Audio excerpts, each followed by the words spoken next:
আসসালামু আলাইকুম। বর্তমানে সৌদি আরবে প্রচুর পরিমাণে কফি শপের ভিসায় যার থেকে শোনা যাচ্ছে সে বলেছে কফি শপের উপর মানুষের খুবই টান, কফি শপের ভিসার উপর। আর একটা হচ্ছে সবসময় ভিডিওতে কমেন্ট করতেছে সেটা হচ্ছে আপনার আল রাজি কোম্পানি, আর হচ্ছে আল রাজি না আল জাজিরা কোম্পানি, এবং হচ্ছে আপনার হলো আল সিদর কোম্পানি, আল মাজাল কোম্পানি, এইসব কোম্পানির নামে কমেন্ট আসছে প্রচুর।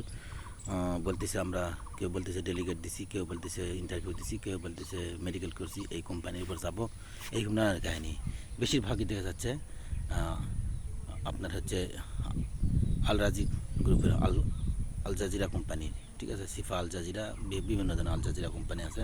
এই আল জাজিরা কোম্পানির উপরে সবাই কমেন্ট করতেছে যে এই কোম্পানিতে যাচ্ছি, এই ভিসা কিনতেছি, তারা বলছে এই কোম্পানি কেমন কোম্পানি জানার জন্য। তো এর আগে আমি অনেক ভিডিও দিয়েছি আপনার হচ্ছে আল জাজিরা কোম্পানির।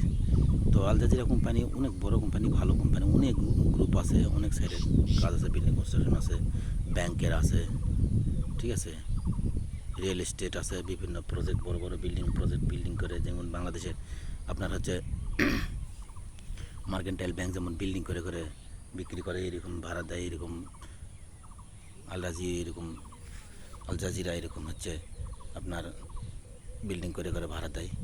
অনেক বড় গ্রুপ, সব সাইট আছে, রাস্তার কাজেরও সাইট আছে, সব সাইট আছে। তো কোম্পানি ভালো, কিন্তু কিছু কিছু জায়গাতে হয়তো কিছু কিছু বসেরা একটু কম বেশি ভালো মন্দ হয়, কিন্তু কোম্পানি আসলে ভালো, সমস্যা নাই। আর এক এক জায়গাতে এক এক সাইড, কেউ হয়তো মরুভূমি সাইডে পড়লে, খারাপ সাইডে পড়লে হয়তো তারা বলে যে কোম্পানি ভালো না, কেউ একটু ভালো সাইডে পড়লে বলে ভালো। এই আর কি, ভালো মন্দ সব দিকই আছে। তবে সৌদি আরবের যদি আপনারা একবারে ভালো কোম্পানি নিতে চান, তাহলে তো অবশ্যই আপনাদেরকে যেমন হচ্ছে আরামকো কোম্পানিতে যেতে হবে। তো আরামকো কোম্পানি তো বাংলাদেশ থেকে ভিসা পায় না, বাংলাদেশে ভিসা পায় না আরামকো কোম্পানির, ইন্ডিয়ারা পায় বেশিরভাগ। এরপর আপনার আলমারাই কোম্পানি আছে, আলনাদি কোম্পানি আছে, আরামেক্স কোম্পানি আছে, হ্যাঁ, এরপর আল সাইড কোম্পানি আছে, এটা তো ভালোই, আলিয়াম্মা কোম্পানি আছে, তারপর মিনিস্টার বলদিয়ার বিভিন্ন ভালো ভালো কোম্পানি আছে, বিভিন্ন শপিং মার্কেটের কোম্পানি আছে। এই আর কি, শপিং মার্কেটের কোম্পানি ক্লিনারে কাজ গেলে যেমন আপনার আছে হচ্ছে পান্ডা মার্কেট, হাইপার লুলু মার্কেট, নেক্সট মার্কেট, এইসব মার্কেটে চাকরিও অনেক ভালো, ঠিক আছে। তো এইসব দেখে শুনে বুঝে সুঝে আসলে ভালোই হয় আর কি। তো মানুষ খালি ঝুঁকে পড়তেছে, সবাই খালি আল জাজিরা কোম্পানি কেমন, আল জাজিরা কোম্পানি কেমন, এইরকমের উপরে বেশিরভাগ মানুষের টার্গেট। হ্যাঁ, তো আরও বহুত ভালো ভালো কোম্পানি আছে, দেখবেন, অফিসে যাবেন, দেখবেন, দেখে ইন্টারভিউ দেবেন, দিয়ে যাবেন, এতে ভালো হবে, ঠিক আছে। আর বিদেশ যাওয়ার আগে তো অবশ্যই একটা জিনিস জানতে হবে, সেটা হচ্ছে আপনার হচ্ছে দেশের ভাষা জানতে হবে, কাজ জানতে হবে, এইসব জিনিস জানতে হবে। কাজ না জেনে বিদেশ যাওয়াটাই আসলেই বোকামি।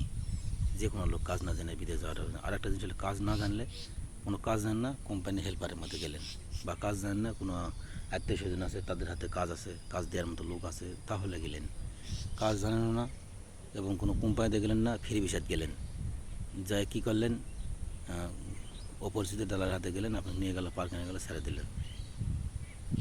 এইরকম বোকামি করে যাবেন না। অনেক লোক যাচ্ছে, কাজও জানে না, পরিচিত লোক না অপরিচিত দালাল ধরে যাচ্ছে, যাওয়ার পরে এবার কোনো কিছু পাচ্ছে না, কাজও পাচ্ছে না, দালালও পাচ্ছে না, তখন কী করতেছে, আপনার হচ্ছে বিভিন্ন লোকজন খুঁজতেছে, এলাকার কোন লোকজন আছে, এলাকার ওই লোক কেউ দেখো ভালো আছে, কেউ মন্দ আছে, ওখানে যায় বসে থেকে সময় কাটাতেছে।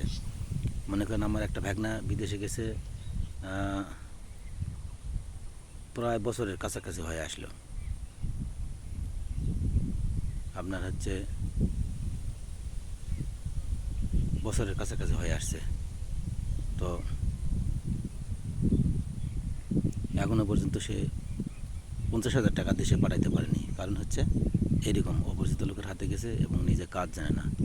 বাংলাদেশে ভালো পজিশন রেখে বাংলাদেশেই 25-30 হাজার টাকা বেতনে চাকরি রেখে বিদেশ গেছে, এখন 25-30 হাজার টাকা, এখন 10,000 টাকা দেশে বাড়িতে মাসে পাঠাতে পারতেছে না। তো এইরকমভাবে বিদেশ গেলে এরা কীভাবে গেছে, অদক্ষভাবে, ঠিক আছে। অদক্ষ শ্রমিক বিদেশে গেলে এই অবস্থা হয়।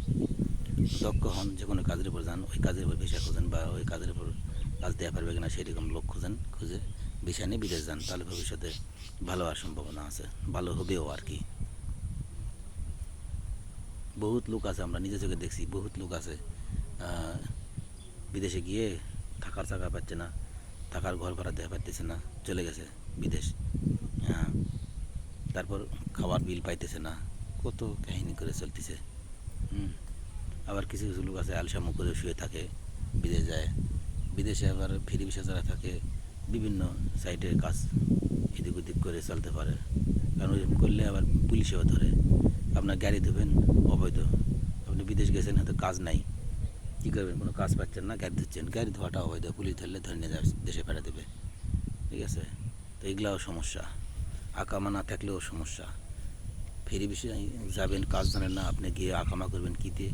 এমনি তো নিজেই চলতে পারবেন না, বছরে 10,000 12,000 টাকা আকামা করবেন কেমনে? এগুলো জিনিস বুঝতে হবে, বুঝে সুঝে যেতে হবে। তো বিদেশ যাওয়ার আগে অবশ্যই যেটা করতে হবে যে আকামা 15 মাসের আকামা নিয়ে যেতে হবে, আর কাজ জেনে যেতে হবে। আর 3 মাসের ভিসায় গেলে তো একবার বোকামো হয়ে যাবে। 3 মাসের ভিসায় গেলে 3 মাসের ভিতরে আপনি ঘুরতে ফিরতেই শেষ হয়ে যাবে, তখন আপনি কাজও করে পারবেন না, কাজও শিখতে পারবেন না, আকামা করে পারবেন না।